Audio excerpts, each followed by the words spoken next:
All right, here with Paul Upham, one of the great stalwarts in Australian boxing, mate. It's been a while.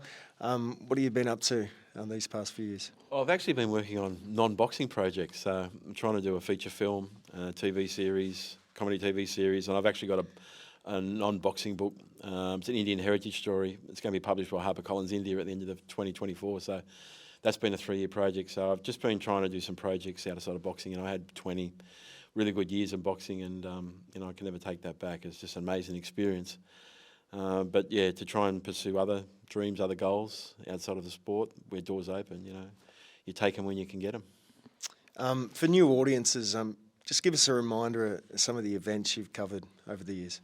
Oh, look, I was so lucky to be through those big boxing matches in Australia. So obviously the biggest one, Danny Green, Anthony Mundine. Anthony Mundine's Night of Nights.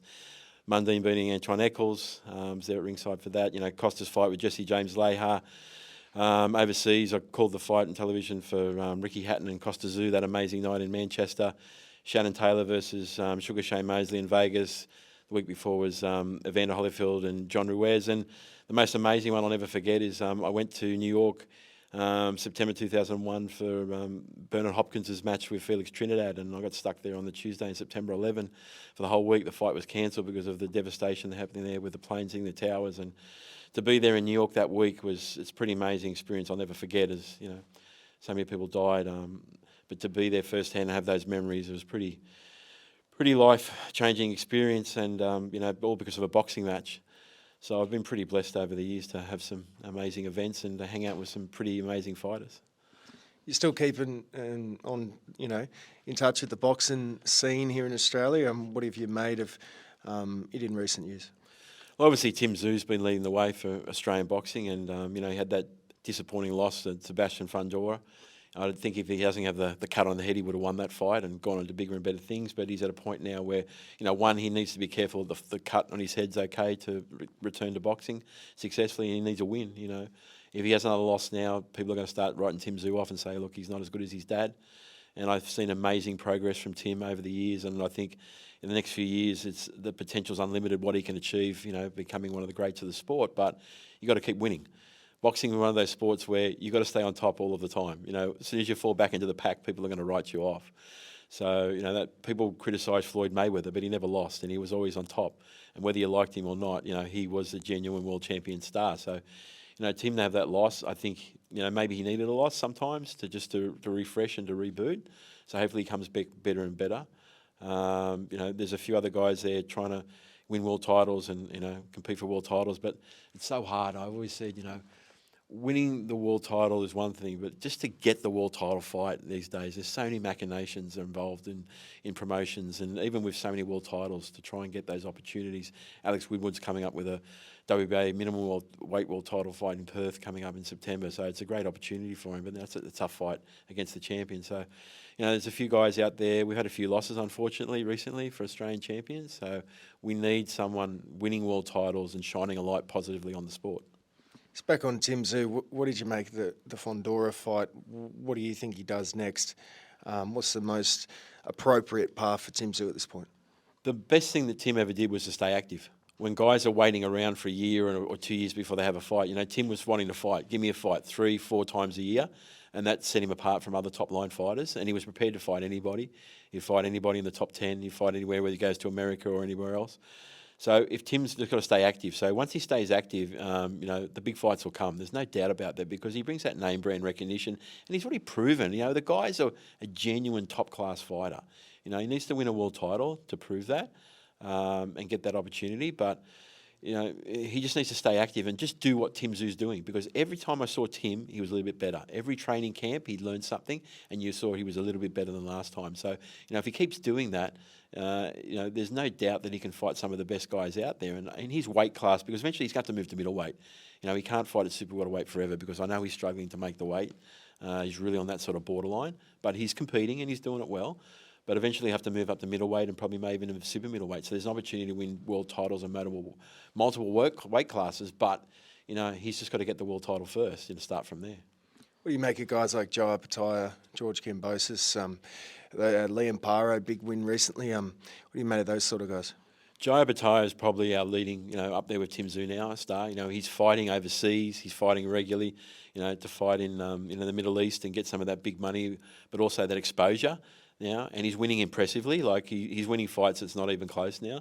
And there's been talk about eventually him moving up to middleweight because cruiserweight world champion, that's obviously prestigious, but the big money and the big prestige and the big fights are at heavyweight. And I think he does carry the height and the build to be able to do that eventually. But for now, he's just going to dominate at cruiserweight. And, he's probably up there with Tim Tszyu, our best, our fighter. He's our world champion that we need at the moment. And probably doesn't get enough recognition from the media in Australia. People don't recognise what he's achieved so far, boxing being a sort of boutique minor sport. But, if he keeps winning big fights and gets on big cards, more and more people are going to want to see him because he's a true talent. Liam Paro, endless options for him. To talk a Devin Haney fight, Teofimo Lopez. What do you hope he does? Look, Liam Paro, to go overseas and win that world title, no one really gave him a chance to win that, And a lot of people Liam Paro came onto people's radars when he knocked out Brock Jarvis in that first round, A lot of people had put high tabs on Brock Jarvis being trained by Jeff Fennick, and Brock's a quality fighter. And Liam Paro, just to knock him out in that first round, that was an amazing win.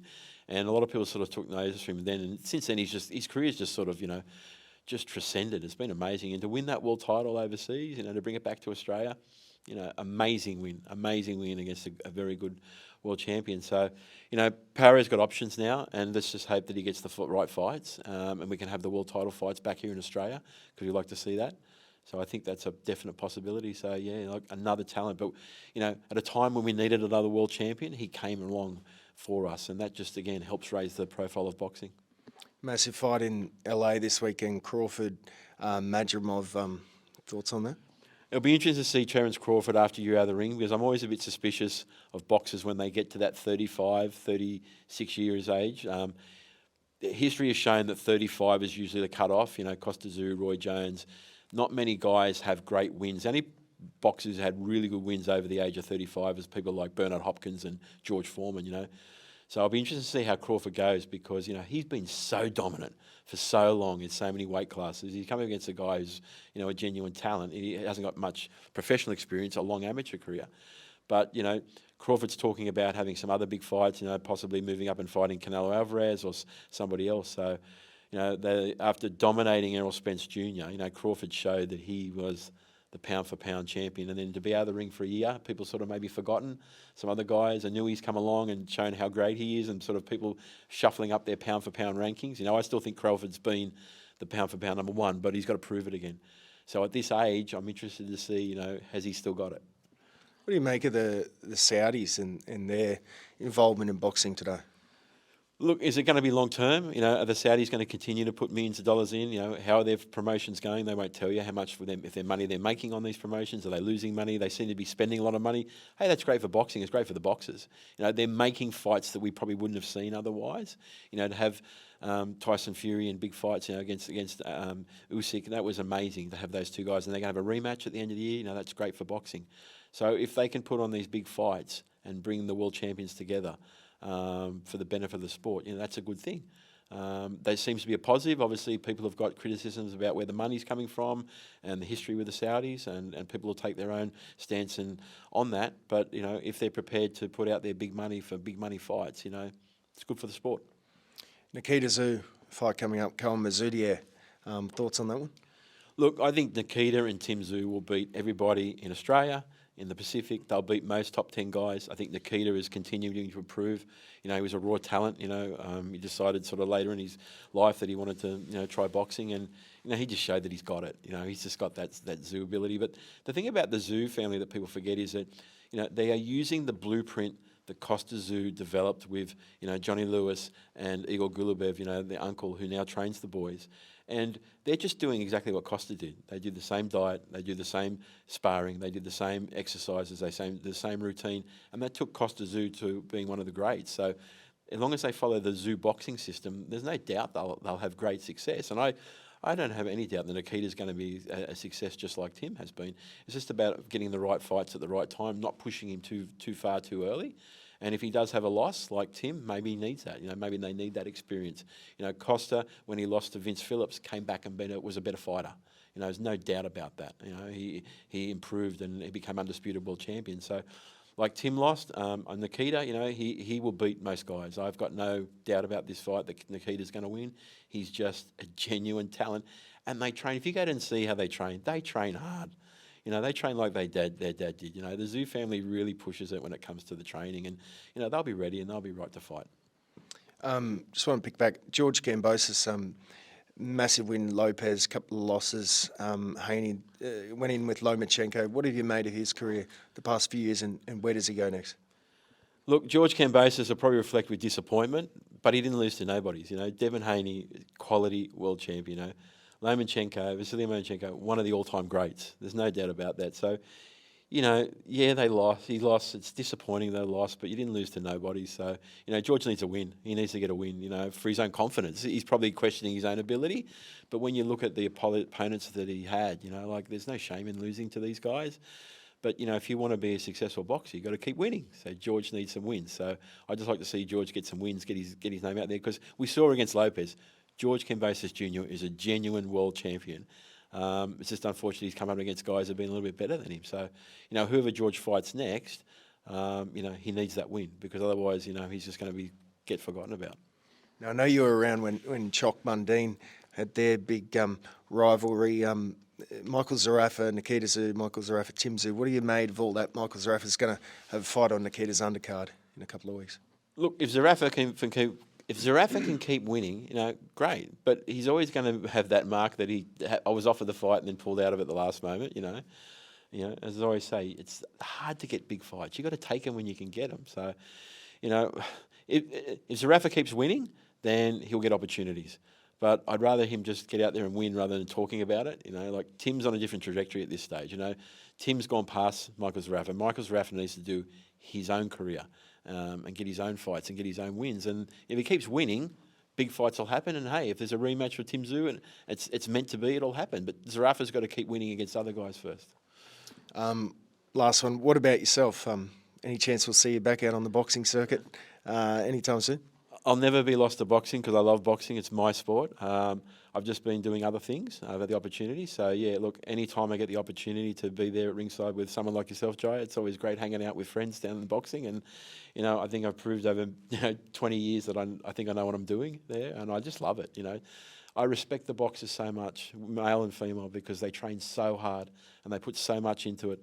And their whole lives can change on the event of the outcome of one match.